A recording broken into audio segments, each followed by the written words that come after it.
तो दूसरी जानिब आपको बताएं कि इलेक्शन कमीशन ने सिंध असम्बली के मुकम्मल नतायज जारी कर दिए। पीपल्स पार्टी 84 नशिस्तों के साथ सिंध में पहले नंबर पर आ गई है। MKM सिंध से 28 नशिस्तें जीत कर दूसरी बड़ी जमात बन गई। सिंध से 14 हल्कों से आज़ाद उम्मीदवार कामयाबी हासिल कर सके हैं। सिंध से जमात इस्लामी और GDA के दो उम्मीदवार कामयाब करार पाए हैं। तो आपको बता रहे हैं कि इलेक्शन कमीशन ने सिंध असम्बली के मुकम्मल नतायज जारी कर दिए। मज़ीद तफसीलात जानेंगे मोहम्मद सईद आवान से। जी सईद, बताइएगा।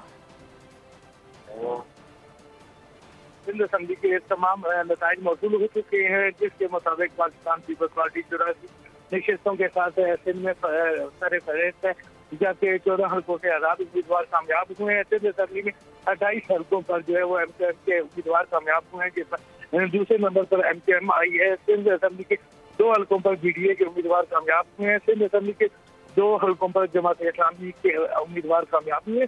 मुकम्मल 130 हल्कों के नताइज जो है वो सिंध असम्बली के इलेक्शन कमीशन को मौसूल हो चुके हैं।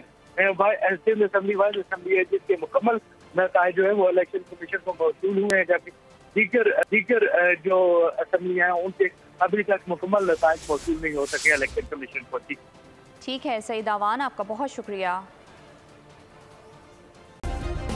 सब्सक्राइब करें और बेल दबाएं ताकि कोई खबर रह न जाए।